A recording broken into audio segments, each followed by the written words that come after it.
Ben, j'ai dit, mais j'ai confiance. Voilà. J'ai dit, c'est bon. L'article est paru. L'historienne Marion Sigaud fraye avec l'extrême droite. Oh, l'historienne Marion Sigaud, alors c'est pas fraye, c'est flirt, bégaye. En plus, tout ce que j'ai dit sur Alain et tout, oh là là là là, alors, je suis pas d'accord avec lui sur tout, oh là là là là. J'en étais malade. Alors donne mon adresse. En plus. Pourquoi se gêner? Bah attends. Alors j'ai dit ça m'apprendra. Moi j'avais dit, pas la presse, mais j'avais qu'à m'en tenir à ce que j'avais dit. C'est incroyable. Alors ça y est, je suis à l'extrême droite. Alors, dans le corps de l'article, alors il est bien dit que j'explique que s'il n'y avait pas eu Alain Soral, personne ne me connaîtrait et que de toute façon... Mais je veux dire, mais il n'y a pas que ça que j'ai dit. Deux, le sujet dont j'ai envie de parler, c'est quand même de mon engagement. Alors, je veux bien préciser les trucs comme ce que je vous ai dit par rapport à Nicolas Dupont-Aignan, mais ça tient en une phrase. Ça tient en une phrase, ça fait pas un article, ça. C'est clair. Le truc, c'était de dire que je frayais avec l'extrême droite. Mais ça veut dire quoi l'extrême droite? Alain Soral est d'extrême droite. Je lui ai envoyé un petit mot, je lui ai dit, vous pouvez le prouver qu'il est d'extrême droite, Soral? Je dis, vous êtes sûr qu'il n'est pas d'extrême gauche ou d'extrême centre? Non mais qu'est-ce que c'est que... Non mais... alors on n'y reprendra pas. Alors qu'est-ce que j'ai fait? Tu sais, il n'y a pas de meilleure dénonciation que l'énonciation. J'ai pris le truc, j'ai balancé ça sur Facebook. Alain Soral a fait la même chose. Je dis, regardez. Non mais les salauds. Puis alors, surtout le corps de l'article, je peux pas la poursuivre. Je vais dire, bon, ben, elle est maîtresse de ce truc. C'était à moi de pas faire, de pas accorder l'interview. Faut pas accorder l'interview à la presse, c'est tout. C'est tout, j'ai eu tort. Ouais. J'ai eu tort. Ouais, bah, c'est ce que nous disait aussi Farida quand elle est venue ici. Elle nous a dit, terminé, je donne plus d'interview à la presse parce que... non mais c'est fini, c'est terminé. Je veux dire, le truc intéressant, c'est Marion Sigaud, elle est à l'extrême droite. Donc ça veut dire qu'Alain Soral est à l'extrême droite. Je suis désolé, moi je prétends pas qu'Alain Soral est à l'extrême droite. De toute façon, je t'ai dit ce que je pensais de la droite. La droite et la gauche, c'est la partie émergée de l'Assemblée nationale qui a trahi tous ses mandants et qui... voilà, c'est ça. Moi, je suis désolé, je ne suis ni à droite ni à gauche. Et j'ai des choses à dire. Alors, elle cite Aziza avec le... Parce qu'évidemment, Aziza, c'est quand même un grand écrivain, t'es d'accord? Moi, j'ai écrit 9 bouquins, on n'en parle même pas, l'historienne Marion Sigaud. Je suis pas auteur de ça, j'en ai quand même écrit 9, je suis en train d'écrire le 10e, et le 11e est en préparation, plus une bande dessinée, on en parlera tout à l'heure, j'ai quelques projets. C'est pas intéressant, ça. C'est intéressant, c'est de dire qu'Alain Soral est à l'extrême droite. Mais j'ai dit, mais il n'est pas là pour se défendre, Alain Soral. D'autant que je lui avais dit, écoutez, si vous voulez parler avec Alain Soral, vous l'appelez.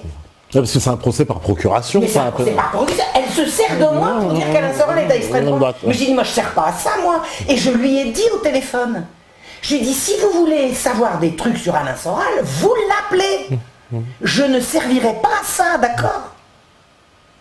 J'ai dit, si vous voulez savoir ce que je fais à Égalité et Réconciliation, je vous l'explique.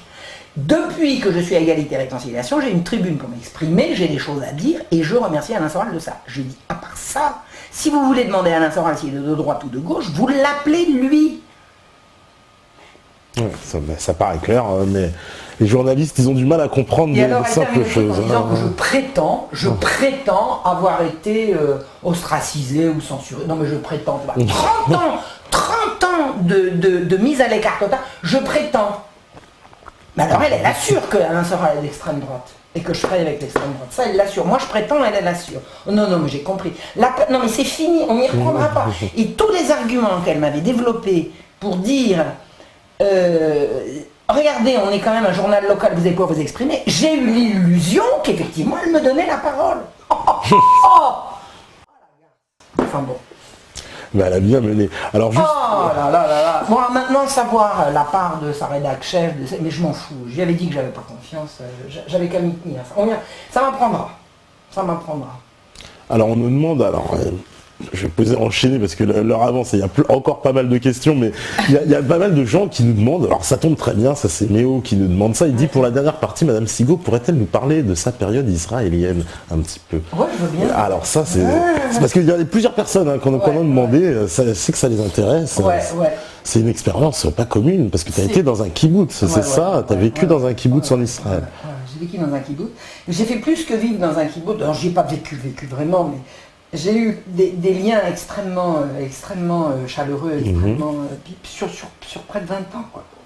Avec un petit kibbutz de Judée, dans lequel j'ai vraiment trouvé où renaître, où revivre. Hein. J'ai une histoire familiale dramatique. Bon. J'ai écrit un livre qui s'appelle Le Petit Coco, qui va peut-être ressortir prochainement, pas tout de suite, mais qui va certainement ressortir, dans lequel je raconte vraiment que sur le plan familial, je suis une rescapée, quoi. Je suis une rescapée de la pathologie familiale. Et j'ai découvert, en allant par hasard en Israël, parce que c'était la mode à l'époque, hein, c'était après 68, c'était en 71, hein, c'est pas longtemps après, la communauté, machin, la vie communautaire, puis Israël était un peu à la mode. Alors j'étais dans un milieu gauchiste où on était très anti-sioniste, parce que le sionisme c'était le diable, c'était bien connu. Mais je m'en foutais un peu, moi j'écoute pas trop les sirènes, si c'était le diable, j'irais bien voir. Bon, je suis arrivé là-bas et j'ai trouvé vraiment un lieu pour renaître. C'est-à-dire que par rapport à la personne névrosée et déchirée que j'étais, j'ai trouvé un lieu où j'ai appris des valeurs, où j'ai appris à... c'est une renaissance. C'est une renaissance. J'ai trouvé des gens qui m'ont vraiment donné les valeurs que mon père avait brisées en moi, quoi. Mon père, il m'enseignait des valeurs et en me disant, et en même temps, il me disait que j'étais une salope, une putain, une connasse. Alors, à quel moment il dit vrai, quoi? C'est-à-dire, si les valeurs sont justes, c'est qu'il dit vrai, donc je suis une canosse, une salope, une putain. Je veux dire, c'était pas possible. Mon père m'a vraiment, vraiment traité de tout. Il m'a... C'est encore dur. Il a brisé toute espèce d'estime de moi-même. Et en Israël, j'ai appris l'estime de moi et le respect de moi-même. C'est-à-dire que je dois à cette rencontre avec des juifs, hein, kibbutz c'était des juifs, je dois à cette rencontre avec des juifs d'avoir sauvé mon intégrité et ma santé mentale. Et d'avoir retrouvé le chemin de moi-même. Et moi j'ai de la reconnaissance éternelle pour ça. Donc j'ai eu un attachement viscéral, profond, pour ces gens que j'ai rencontrés là-bas, que j'ai aimés, que j'ai appris à comprendre. Et que j'ai aimé tellement que, voyant la situation de plus en plus dangereuse dans laquelle il se trouvait, parce que je voyais bien que ça ne s'arrangeait pas, au début on me disait il va y avoir la paix, puis après on a bien vu de guerre en guerre. J'étais là-bas quand il y a eu la guerre de Kippour, j'ai vu que quand même le pays n'était pas grand. Hein. Qu'un avion, le temps de décoller, il y avait c'était pas large, hein, Israël. Et par amour pour eux, par intérêt pour leur destinée, j'ai voulu connaître les Palestiniens. Nouveau traumatisme dans ma vie. J'ai compris toute l'étendue de la tragédie palestinienne. Alors j'ai pas mis longtemps. Hein. Alors j'étais parti pour apprendre l'arabe, parce que je parlais bien l'hébreu. Puis il y avait une possibilité d'apprendre l'arabe, donc je suis allé en territoire palestinien, non pas dans les territoires de Cisjordanie, c'est-à-dire les territoires disputés à partir de 1967, mais rencontrer des Arabes israéliens, c'est-à-dire les gens qui sont restés en Israël au moment de la création de l'État d'Israël. C'est-à-dire les Arabes que tout le monde ignore. Parce que tout le monde croit que les Arabes, ils sont de l'autre côté, et puis qu'il y a les Juifs d'un côté. Alors on sait bien que les Juifs, maintenant, ils ont créé tellement de colonies qu'ils sont bientôt majoritaires de l'autre côté, mais il y a encore en principe une espèce de ligne de démarcation entre les deux.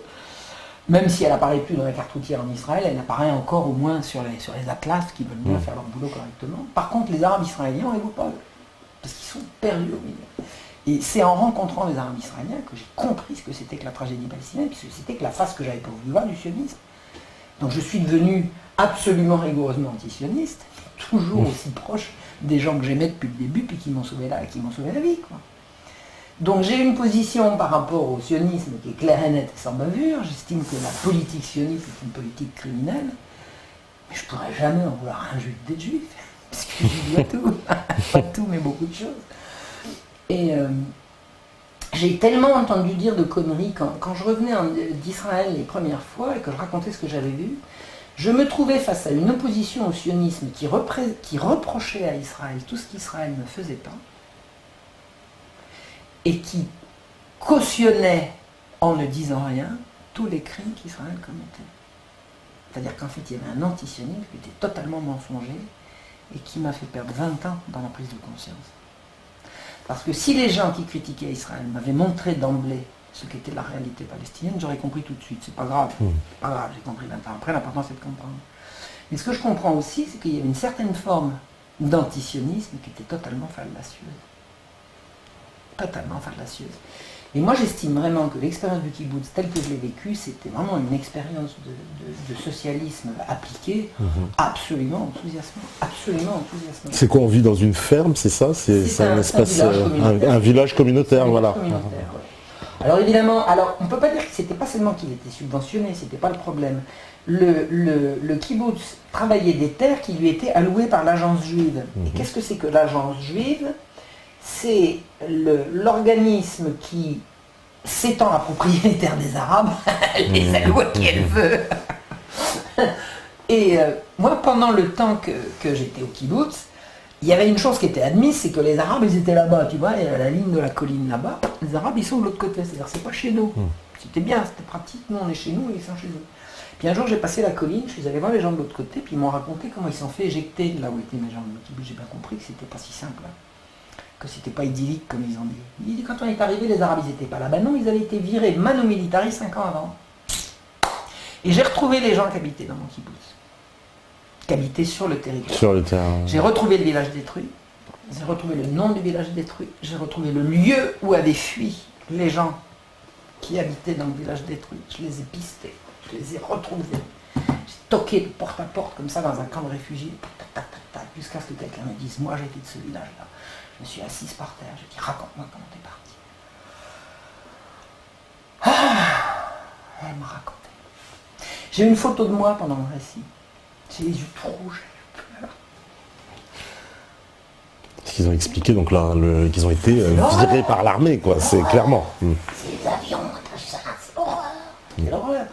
Donc c'est comme ce que j'éprouve pour cette partie-là importante de ma vie. D'abord, c'est ma jeunesse. C'est ma jeunesse, c'est ce qui m'a formé. C'est encore un déchirement de mon existence, quoi. Je veux dire, un premier déchirement, c'est que j'avais des parents que j'adorais, je me suis rendu compte que j'avais pas de pyrénées que mon père. Puis après, j'avais mon kibbutz que j'adorais, et puis je suis désolé, mais il était du mauvais côté de l'histoire. Ça, j'y peux rien. Et alors, j'ai vraiment tout fait pour essayer d'alerter mes amis israéliens, ils n'ont pas voulu. Ils n'ont pas voulu entendre. Il y en a quelques-uns qui ont entendu. Il y en a quelques-uns qui ont entendu et qui m'ont rendu hommage d'avoir essayé. Mais j'étais déchaîné au bout d'un moment, mais je pleurais. Je leur dis, mais réveillez-vous, réveillez-vous, réveillez-vous. Ça va péter, ça va péter. Puis c'est rigolo. Il y a un truc. Le premier caillou de l'intifada, c'est un ami à moi qui l'a reçu dans la gueule. Il était commandant de la région de Gaza. Et alors, moi je leur disais, réveillez-vous, réveillez-vous, en mai 87. Dis ça va péter, les Palestiniens vont se révolter. Il dit allez tata, allez Mario, tu te calmes, t'arrêtes de nous emmerder. 6 mois après, un ami à moi, il était commandant de la région militaire de Gaza, bang, il prend une pierre en pleine gueule. C'était le début de l'intifada. Il a pris la première, il est arrivé, il dit c'est Mario qui avait raison. Je leur téléphone, j'ai dit comment vous vous sentez? Ils m'ont dit on parle de toi. Tu nous as prévenu il y a 6 mois. Bon, puis ils ont cru que ça allait s'arranger, puis ça s'est pas arrangé, puis ça s'arrangera pas, on n'arrange pas les choses sur le déni de la réalité, le déni de l'histoire. Mais les choses, il faut que les choses soient dites. Moi j'ai rencontré des gens, j'ai fait un séjour en Afrique du Sud absolument passionnant. J'étais allé rencontrer des ONG qui venaient au secours des plus pauvres, des oubliés de l'abolition de l'apartheid. Quand l'apartheid a été aboli, il y a eu des compensations, on a eu pipeau Suzette, mais peu importe, donc des compensations qui ont été accordées à un certain nombre de gens en fonction de critères très précis. Il y avait des gens qui étaient exclus de ces critères parce qu'ils ne rentraient pas dans le cadre de la loi. Et j'étais allé rencontrer, dans le cadre du CCFD, une ONG qui s'occupait des plus pauvres parmi les plus pauvres. Et là, j'ai rencontré en Afrique du Sud des gens absolument extraordinaires, mais extraordinaires.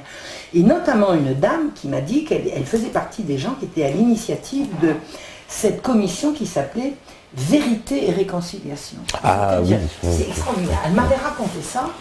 Elle m'a dit voilà. Il y a un film dessus. Si les gens règlent leurs comptes, tout le monde va s'entretuer. Tout le monde va s'entretuer. Il y a eu trop de violence, trop de haine, il y a eu trop de...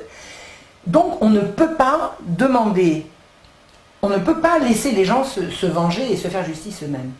D'un autre côté, si on poursuit tout le monde, on ne va pas y arriver non plus. On ne peut pas demander aux gens ni d'oublier, ni de se venger. Donc on a trouvé une solution qui consiste à dire, quelqu'un est arrêté pour des crimes, alors, il y a vraiment les crimes de l'apartheid, c'est insupportable. S'il reconnaît ce qu'il a fait, il n'a rien. S'il demande pardon, relax. Relax. Ouais. C'est-à-dire vérité et ensuite réconciliation. Mais d'abord la vérité, jusqu'au bout. Jusqu'au bout.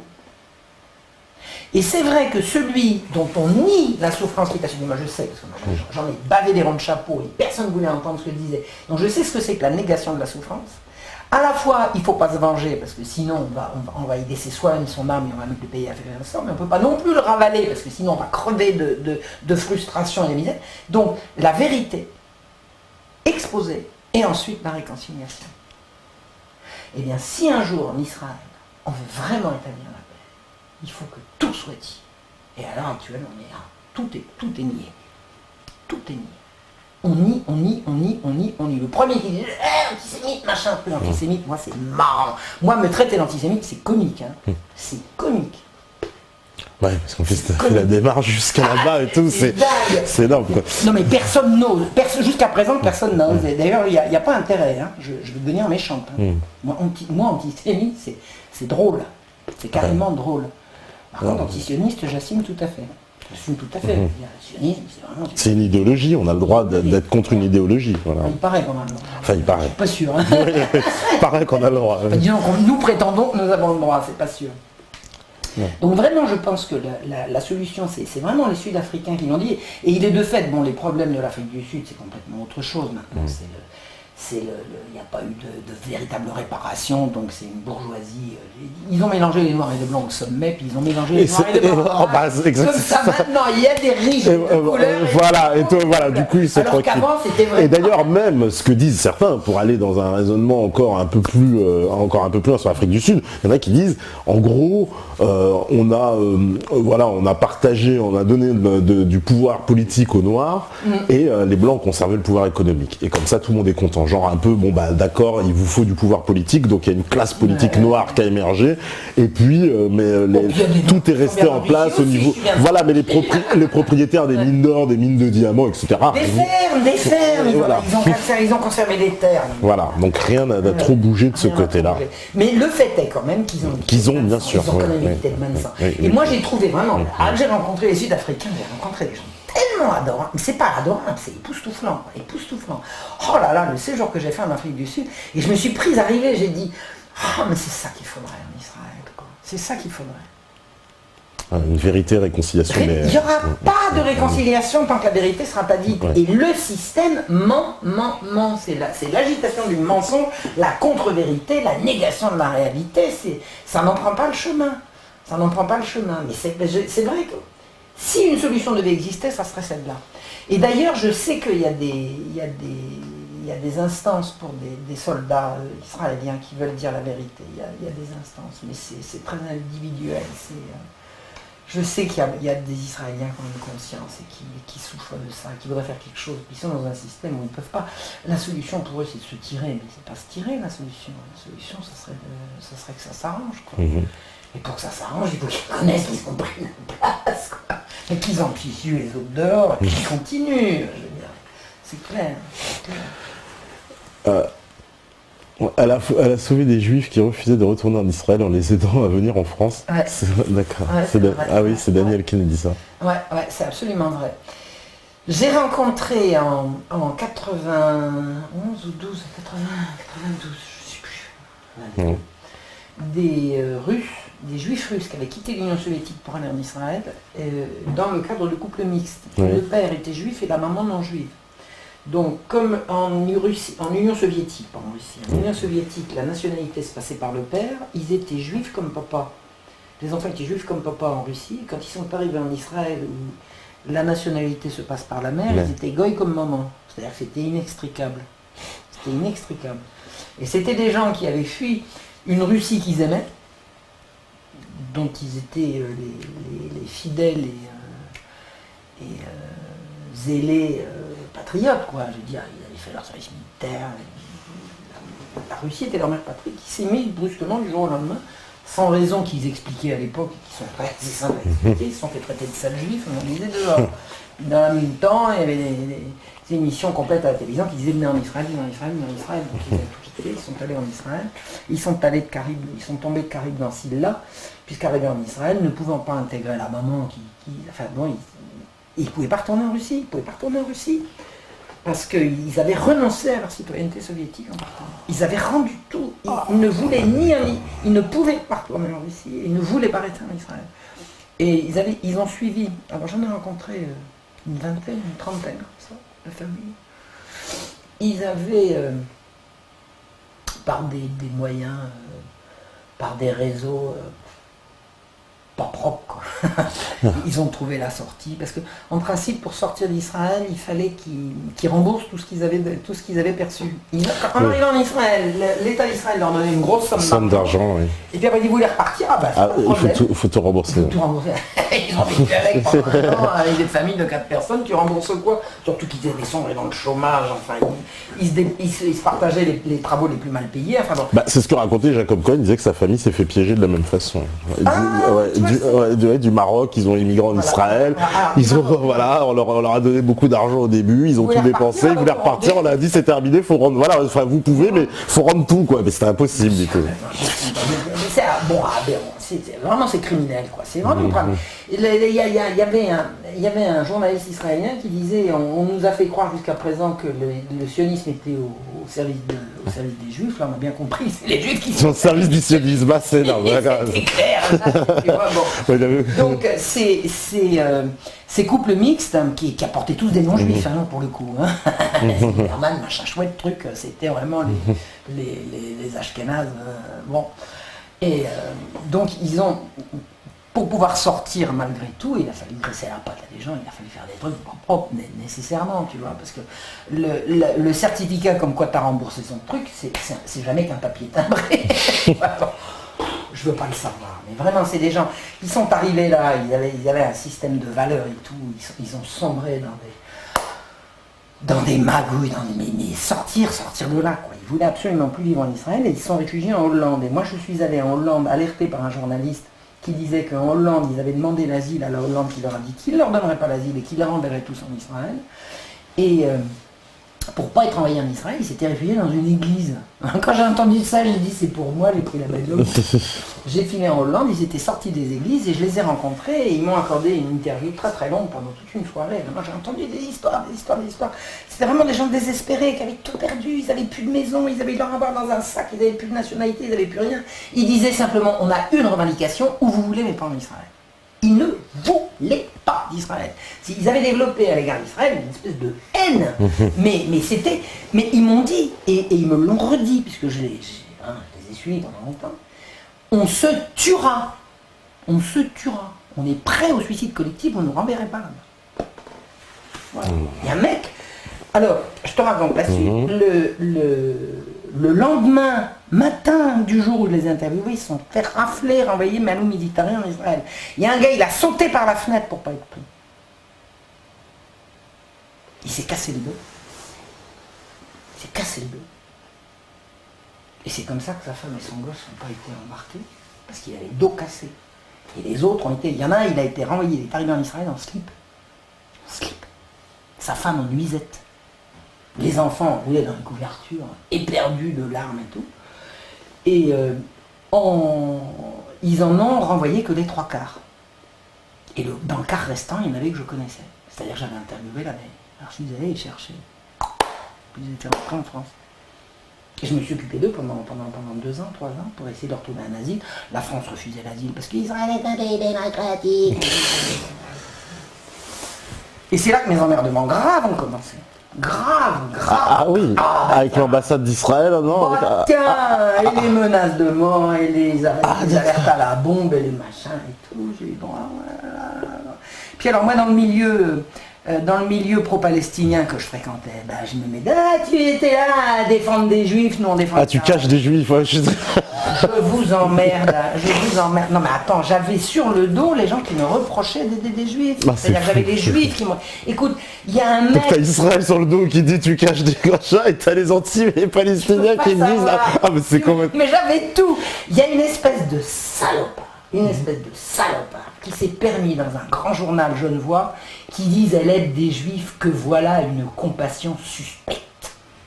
Une compassion suspecte. Je suis suspecte de quoi exactement quand j'aide des juifs, on peut me dire. C'est quoi la suspicion sur moi? C'est énorme ça. Que voilà une compassion suspecte. Mais moi on m'aurait coupé en morceaux, je les aurais pas. J'ai rencontré un copain d'ailleurs, on est amis depuis lors, on a dit un jour, s'ils viennent les chercher, on se couche sous les roues de l'avion. Ils nous emmèneront pas nos poussins.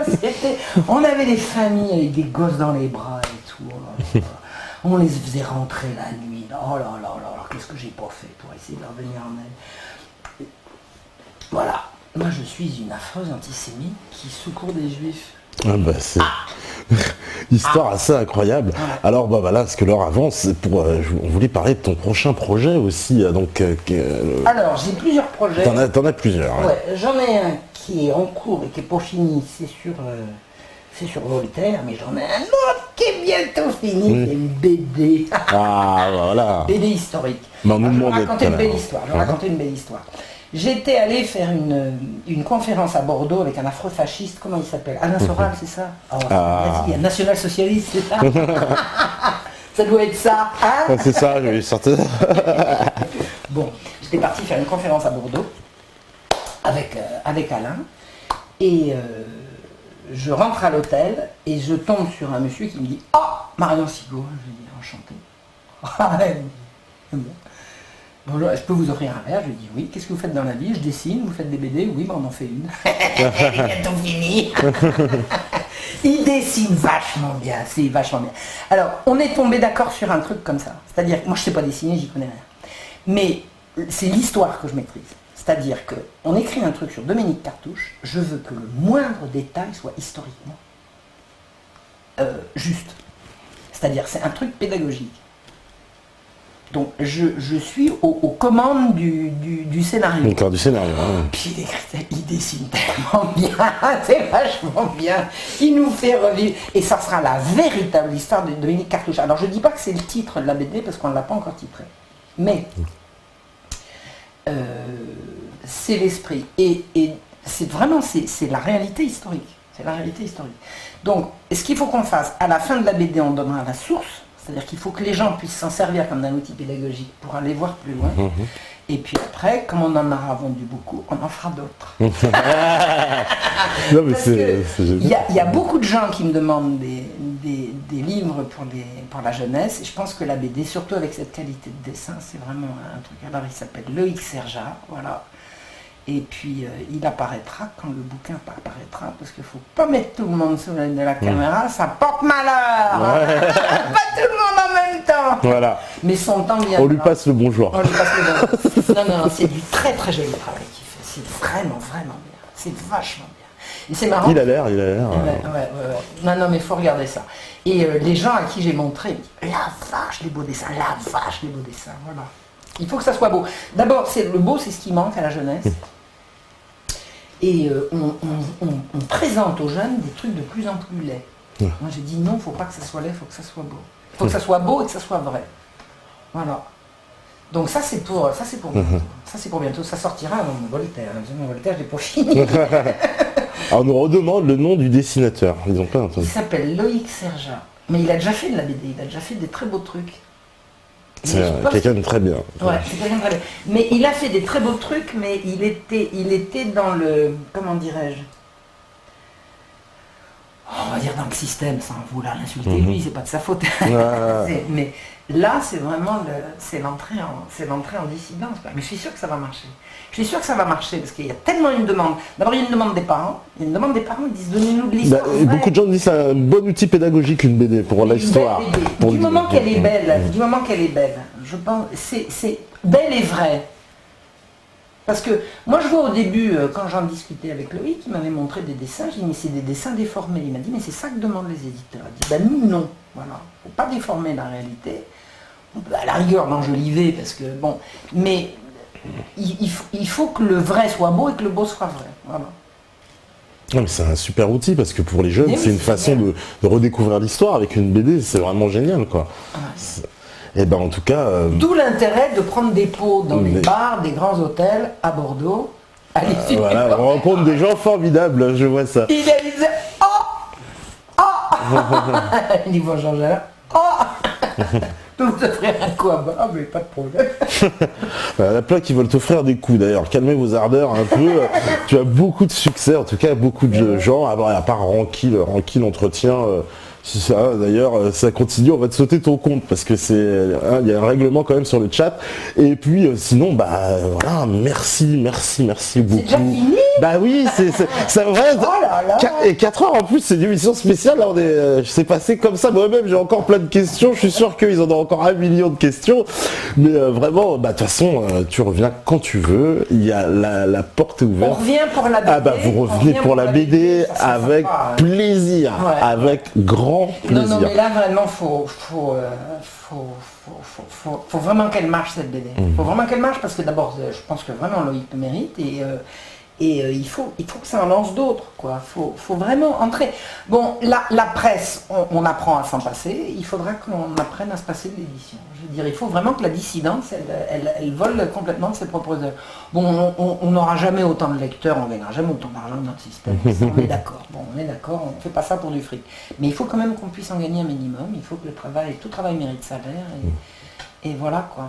Et en tout cas, on vous remercie pour votre travail, tous les deux. On te remercie Marion, merci notre Beta TV d'être venu parce que super soirée, voilà, d'ailleurs, ils s'y trompent pas, voilà, les gens nous disent merci beaucoup, génial, Marion Sigo m'a beaucoup touché, etc. J'ai lu plein de messages qui passaient où les gens disaient oh là là, que voilà, tu les as beaucoup émus, en tout cas tu leur as transmis une énergie et un dynamisme que tout le monde me dit, mais on aurait dit une jeune de 20 ans, tellement elle est dynamique, elle nous transmet de l'énergie et c'est voilà. Je tellement à 20 ans, je peux bien rigoler maintenant.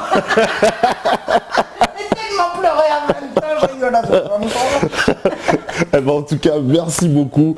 Vous aussi, merci à tous sur le chat. Voilà, un petit peu, vous étiez en mode troll quand même. Ça arrive souvent quand il y a des invités de prestige. Ils perdent un peu les pédales des fois. Il y a des gens qui disent des vilaines choses. Il y en a quelques-uns, mais bon, on va régler ça. De toute façon, ça se réglera dans les libres antennes. Vous savez très bien, c'est le débrief ensuite. On se fait un débrief entre nous quand il n'y a pas d'invité. Je les engueule parce que ça va pas des fois. Bon, en tout cas, merci beaucoup. C'est, comment dire, là, de toute façon, après, c'est musique tout le samedi. Et puis, dimanche, culture. Dimanche, que des reportages. Voilà, donc... on fera d'ailleurs un dimanche spécial Sec des Lumières, ça donne. On en fera un, comme ça tout le monde pourra se faire en moi plus. Je fais un gros bisou alors à toi, à Loïc, bien sûr, et puis à toute l'équipe. Voilà. Merci. Et puis à tous les téléspectateurs. Vous êtes ma première télé, ça vous dit quelque chose? Voilà. Voilà, première télé, le baptême de Marion Sigo à la télé, chez Beta TV, c'est un plaisir pour nous. Merci à Steph, à Mikey, à Kamel, tous ceux qui sont dans la régie et voilà, qui sont en train d'être dans la salle des machines, voilà, on leur fait des grands signes et merci à vous tous, merci de nous suivre, merci de nous soutenir et puis on se retrouve le direct lundi, voilà, et puis une grosse semaine en plus la semaine prochaine. J'ai pas le détail de tous les invités mais je sais qu'il y aura Alain Escada, il y aura Bruno Mercier, il y aura tout un tas de gens. Je vous referai de toute façon un récapitulatif. Veux-tu passer mes meilleures salutations à Alain Escada? Bien sûr, on lui passera. On lui passera sans problème. Alain, je crois qu'il vient mardi ou mercredi. On lui passera. Présenté comme le diable, je l'ai approché, je crois qu'il c'était pas le diable. J'ai bien l'impression que c'est il a l'air plutôt sympathique. Mais moi, la jambe on me dit c'est le diable, je le trouve sympathique. Je lui ai dit, c'est le monde inversé. C'est le monde inversé. Merci à vous tous. On se retrouve lundi. Merci encore Marion. C'était un plaisir. Voilà, à vous la régie.